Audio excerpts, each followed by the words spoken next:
जो fire extinguishers होते हैं वो भी बिल्कुल इसी सिद्धांत पर काम करते हैं। फोम टाइप एक्सटिंग्विशर, इसमें बेकिंग सोडा के साथ सैपोनिन जैसा पदार्थ मिलाया जाता है।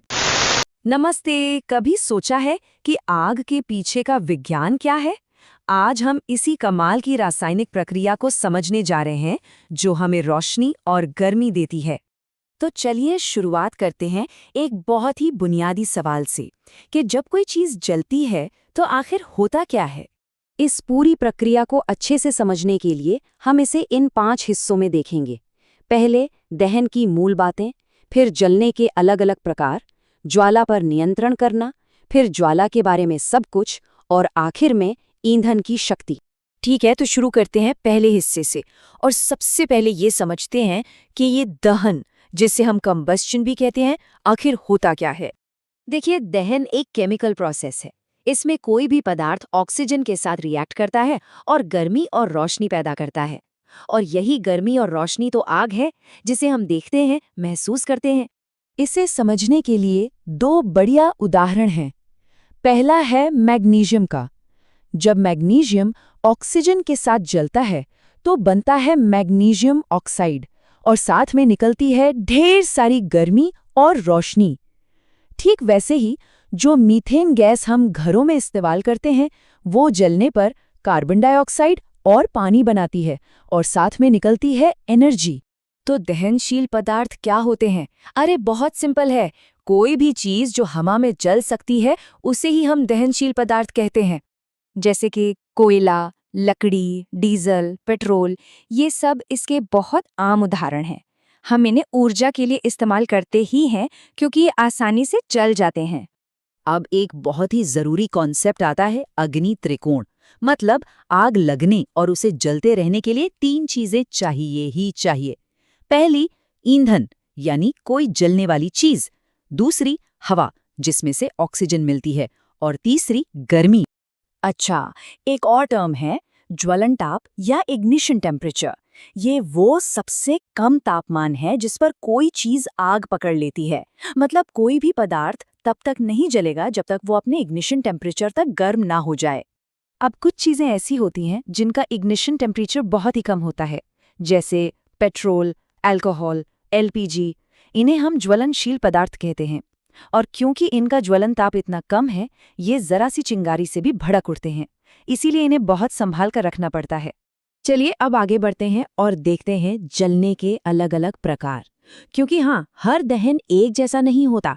एक हल्की सी लौ से लेकर जोरदार धमाके तक सब इसमें शामिल है। तो 2 मुख्य प्रकार देखते हैं।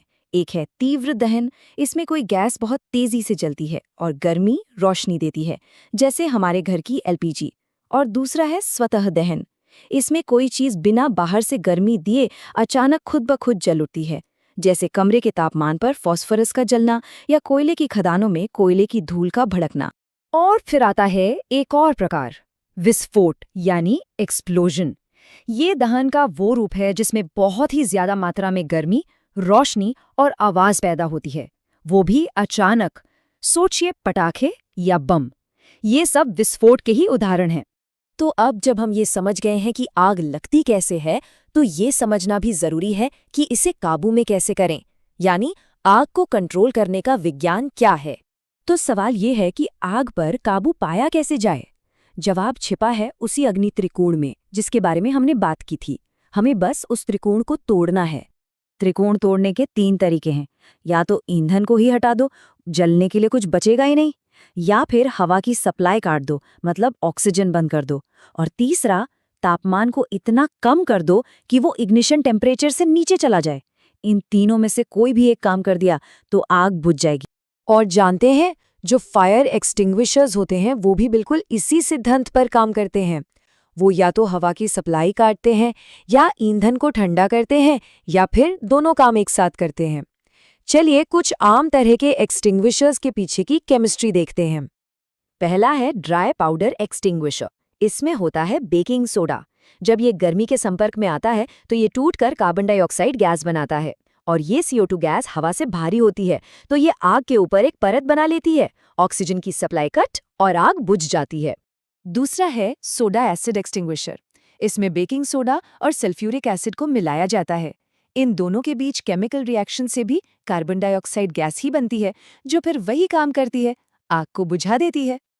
और तीसरा है, ये कॉम्बिनेशन एक झाग यानी फोम बनाता है।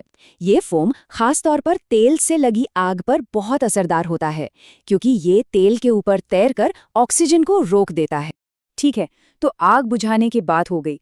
अब वापस आग पे आते हैं और उसके सबसे दिखने वाले हिस्से पर फोकस करते हैं, यानी ज्वाला या फ्लेम।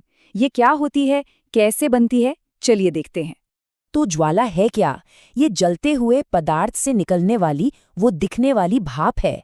मतलब कोई चीज जब जलते हुए गैस या वाष्प में बदल जाती है, तभी वो ज्वाला पैदा करती है, जैसे मिट्टी का तेल या पिघला हुआ मोम।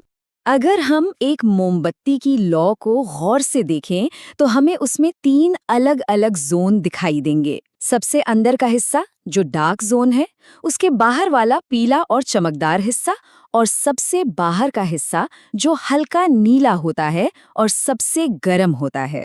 यहाँ एक जरूरी बात है, मिट्टी का तेल और पिघला हुआ मोम ये वाष्पीकृत होते हैं, यानी भाप बनते हैं, इसीलिए ज्वाला पैदा करते हैं।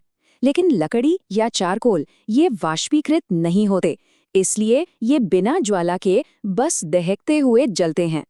चलिए अब आते हैं हमारे आखिरी हिस्से पर, ईंधन की शक्ति, मतलब वो पदार्थ जो दहन के जरिए हमें ऊर्जा देते हैं।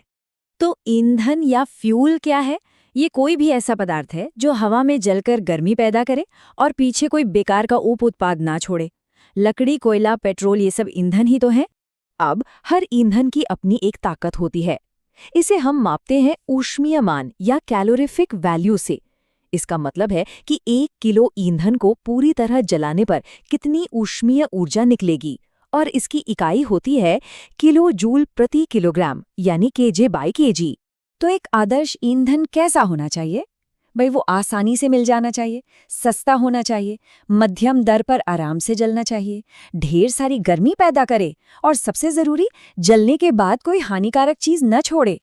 ईंधन हमें तीनों अवस्थाओं में मिलते हैं। तरल ईंधन जैसे पेट्रोल, डीजल, ठोस ईंधन जैसे कोयला, लकड़ी, और गैसीय ईंधन जैसे प्राकृतिक गैस और LPG।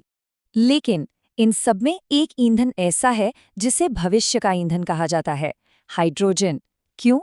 क्योंकि ये एक स्वच्छ ईंधन है, सबसे कम प्रदूषण करता है और इसका ऊष्मीय मान सबसे ज्यादा है। और सबसे ज्यादा मतलब कितना? हाइड्रोजन का ऊष्मीय मान है 1,50,000 kg/kg। ये किसी भी दूसरे ईंधन से कहीं ज्यादा है। सोचिए, 1 किलो हाइड्रोजन में कितनी ज्यादा ऊर्जा है। यहाँ एक छोटी सी पर मजेदार जानकारी है। वाटर गैस नाम का एक ईंधन होता है।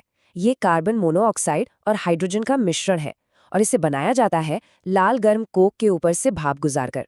तो हाइड्रोजन इतना शक्तिशाली, इतना स्वच्छ ईंधन है, सुनने में तो आदर्श लगता है ना?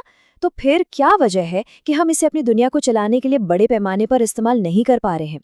ये एक ऐसा सवाल है जो हमें ऊर्जा के भविष्य और उसकी चुनौतियों के बारे में सोचने के लिए छोड़ जाता है।